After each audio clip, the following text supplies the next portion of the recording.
ओम नमो नारायणा। स्वागत है आपका बृहस्पतिवार व्रत कथा में। बृहस्पतिवार व्रत कथा सुनने से घर में सुख, समृद्धि, धन धान्य और शांति बनी रहती है। इससे भगवान विष्णु और बृहस्पति देव की कृपा प्राप्त होती है। विवाह में आ रही बाधाएं दूर होती है, संतान सुख मिलता है और कुंडली में गुरु ग्रह के दोष शांत होते हैं। कथा के श्रवण से आर्थिक तंगी दूर होना, व्यापार नौकरी में तरक्की होना, ये सब हमें लाभ मिलते हैं। बृहस्पति देव को देवताओं का गुरु माना जाता है, इसलिए इनकी कृपा से बुद्धि, ज्ञान और विद्या की प्राप्ति होती है। कुंडली में कमजोर या पीड़ित गुरु ग्रह के कारण होने वाली समस्याओं से मुक्ति मिलती है। तो चलिए पढ़ते हैं बृहस्पतिवार व्रत कथा।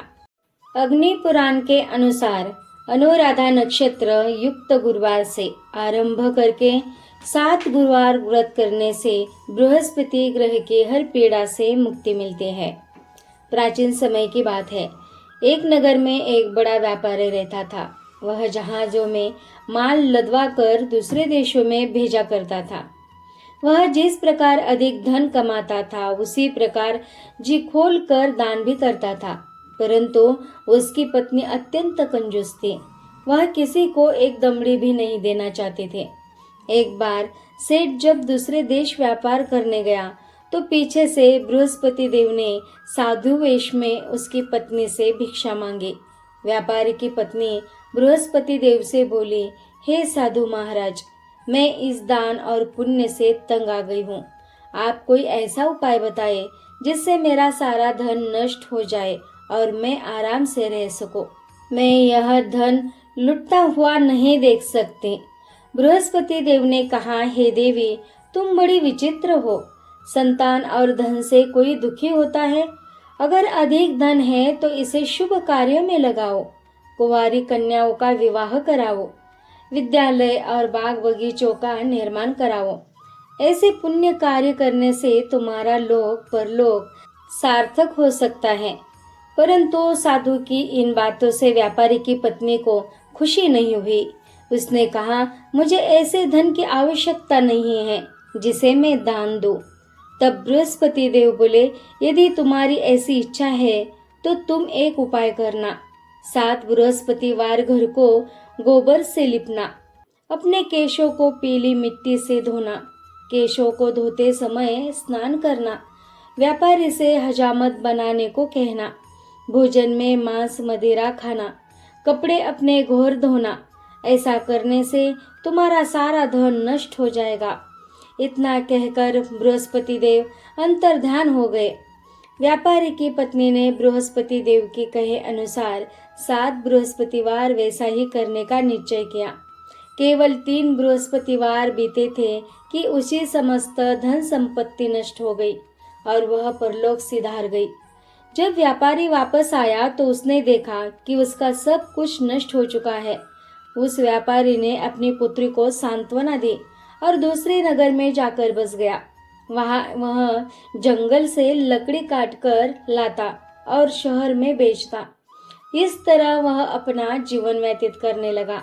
एक दिन उसकी पुत्री ने दही खाने की इच्छा प्रकट की, लेकिन व्यापारी के पास दही खरीदने के लिए भी पैसे नहीं थे।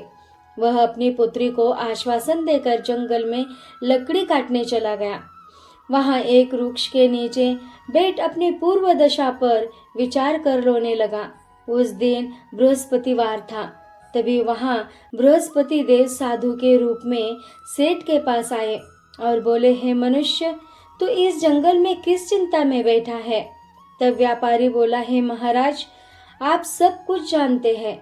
इतना कहकर व्यापारी अपनी कहानी सुनाकर रो पड़ा। बृहस्पति देव बोले, देखो बेटा, तुम्हारी पत्नी ने बृहस्पति देव का अपमान किया था, इसी कारण तुम्हारा यह हाल हुआ है। लेकिन अब तुम किसी प्रकार की चिंता मत करो। तुम गुरुवार के दिन बृहस्पति देव का पाठ करो। 2 पैसे के चने और गुड़ को लेकर जल के लोटे में शक्कर डालकर वह अमृत और प्रसाद अपने परिवार के सदस्यों और कथा सुनने वालों में बांट दो। स्वयं भी प्रसाद और चरणामृत लो। भगवान तुम्हारा अवश्य कल्याण करेंगे। साधु की बात सुनकर व्यापारी बोला, महाराज, मुझे तो इतना भी नहीं बचता कि मैं अपनी पुत्री को दही लाकर दे सकूं। इस पर साधु जी बोले, तुम लकड़ियां शहर में बेचने जाना, तुम्हें लकड़ियों के दाम पहले से चौगुने मिलेंगे, जिससे तुम्हारे सारे कार्य सिद्ध हो जाएंगे। उसने लकड़ियां काटी और शहर में बेचने के लिए चल पड़ा।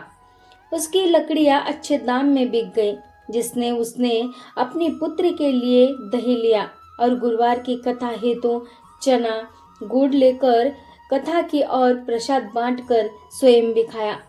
उसी दिन से उसकी सभी कठिनाइयां दूर होने लगी, परंतु अगले बृहस्पतिवार को वह कथा करना भूल गया। अगले दिन वहां के राजा ने एक बड़े यज्ञ का आयोजन कर पूरे नगर के लोगों के लिए भोजन का आयोजन किया। राजा की आज्ञा अनुसार पूरा नगर राजा के महल में भोज करने गया, लेकिन व्यापारी व उसकी पुत्री तनिक विलंब से पहुंचे। अतः उन दोनों को राजा ने महल में ले जाकर भोजन कराया। जब वे दोनों लौटकर आए, तब रानी ने देखा कि उसका खूंटी पर टंगा हार गायब है। रानी को व्यापारी और उसकी पुत्री पर संदेह हुआ कि उसका हार उन दोनों ने ही चुराया है। राजा की आज्ञा से उन दोनों को कारावास की कोठरी में कैद कर दिया। कैद में पड़कर दोनों अत्यंत दुखी हुए। वहां उन्होंने बृहस्पति देवता का स्मरण किया। बृहस्पति देव ने प्रकट होकर व्यापारी को उसकी भूल का आभास कराया और उन्हें सलाह दी कि गुरुवार के दिन कैद खाने के दरवाजे पर तुम्हें 2 पैसे मिलेंगे। उनसे तुम चने और मुनक्का मंगवाकर विधि पूर्वक बृहस्पति देवता का पूजन करना, तुम्हारे सब दुख दूर हो जाएंगे। बृहस्पतिवार को कैद खाने के द्वार पर उन्हें 2 पैसे मिले। बाहर सड़क पर एक स्त्री जा रही थी। व्यापारी ने उसे बुलाकर गुड़ और चने लाने को कहा। इस पर वह स्त्री बोली, मैं अपनी बहू के लिए गहने लेने जा रही हूँ, मेरे पास समय नहीं है। इतना कहकर वह चली गई। थोड़ी देर बाद वहां से एक और स्त्री निकली। व्यापारी ने उसे बुलाकर कहा कि हे बहन, मुझे बृहस्पतिवार की कथा करनी है, तुम मुझे 2 पैसे का गुड़ चना ला दो। बृहस्पति देव का नाम सुनकर वह स्त्री बोली, भाई, मैं तुम्हें अभी गुड़ चना ला कर देती हूँ। मेरा इकलौता पुत्र मर गया है, मैं उसके लिए कफन लेने जा रही थी, लेकिन मैं पहले तुम्हारा काम करूंगी, उसके बाद अपने पुत्र के लिए कफन लाऊंगी। वह स्त्री बाजार से व्यापारी के लिए गुड़ चना ले आई और स्वयं भी बृहस्पति देव की कथा सुनी। कथा के समाप्त होने पर वह स्त्री कफन लेकर अपने घर गई। घर पर लोग उसके पुत्र की लाश को राम नाम सत्य कहते हैं वे श्मशान में ले जाने की तैयारी कर रहे थे। स्त्री बोली, मुझे अपने लड़के का मुख देख लेने दो। अपने पुत्र का मुख देखकर उस स्त्री ने उसके मुंह में प्रसाद और चरणामृत डाला। प्रसाद और चरणामृत के प्रभाव से वह पुनः जीवित हो गया। पहली स्त्री जिसने बृहस्पति देव का निरादर किया था, वह जब अपने पुत्र के विवाह हेतु पुत्र वधू के लिए गहने लेकर लौटी और जैसे ही उसका पुत्र घोड़ी पर बैठकर निकला, वैसे ही घोड़ी ने ऐसी उछाल मारी कि वह घोड़ी से गिरकर मर गया। यह देख स्त्री रोकर बृहस्पति देव से क्षमा याचना करने लगे। उस स्त्री की याचना से बृहस्पति देव साधु वेश में वहां पहुंचकर कहने लगे, देवी, तुम्हें अधिक विलाप करने की आवश्यकता नहीं है। यह बृहस्पति देव का अनादर करने के कारण हुआ है। तुम वापस जाकर मेरे भक्त से क्षमा मांगकर कथा सुनो, तब ही तुम्हारी मनोकामना पूर्ण होगी। जेल में जाकर उस स्त्री ने व्यापारी से माफी मांगी और कथा सुनी। कथा के उपरांत वह प्रसाद और चरणामृत लेकर अपने घर वापस गई। घर आकर उसने चरणामृत अपने मृत पुत्र के मुख में डाला। चरणामृत के प्रभाव से उसका पुत्र भी जीवित हो उठा। उसी रात बृहस्पति देव राजा के सपने में आए और बोले, हे राजन, तूने जिस व्यापारी और उसके पुत्री को जेल में कैद करके रखा है, वह बिल्कुल निर्दोष है। तुम्हारी रानी का हार वही खूंटी पर टंगा है। दिन निकला तो राजा रानी से हार खूंटी पर लटका हुआ देखा। राजा ने उस व्यापारी और उसकी पुत्री को रिहा कर दिया और उन्हें आधा राज्य देकर उसकी पुत्री का विवाह उच्च कुल में करवाकर दहेज में हीरे जवाहरात दिए। बृहस्पतिवार व्रत की कथा हमें यह सिखाती है कि अहंकार, लालच, दान पुण्य से विमुख होना मनुष्य के पतन का कारण बनता है। कथा में रानी के माध्यम से यह संदेश दिया गया कि धन और ऐश्वर्य का सदुपयोग जरूरतमंदों की मदद और शुभ कार्यों में करना चाहिए, न कि उसे छिपाकर रखने या नष्ट करने की इच्छा रखनी चाहिए। कथा में बताया गया है कि यदि आपके पास धन है तो उसे शुभ कार्यों में लगाए। दान पुण्य से मनुष्य के दोनों लोग सुधरते हैं और समाज में यश बढ़ता है। जो व्यक्ति अपने धन पर घमंड करता है और जरूरतमंदों की मदद नहीं करता, उसका वैभव और सुख नष्ट हो जाता है। कथा में रानी जब अपनी गलती को समझकर सच्चे मन से भगवान बृहस्पति की पूजा और क्षमा याचना करती है तो उसके जीवन में खोया हुआ सुख वैभव वापस लौट आता है। यह हमें सिखाती है कि पश्चाताप और सच्ची भक्ति से हर संकट दूर हो सकता है।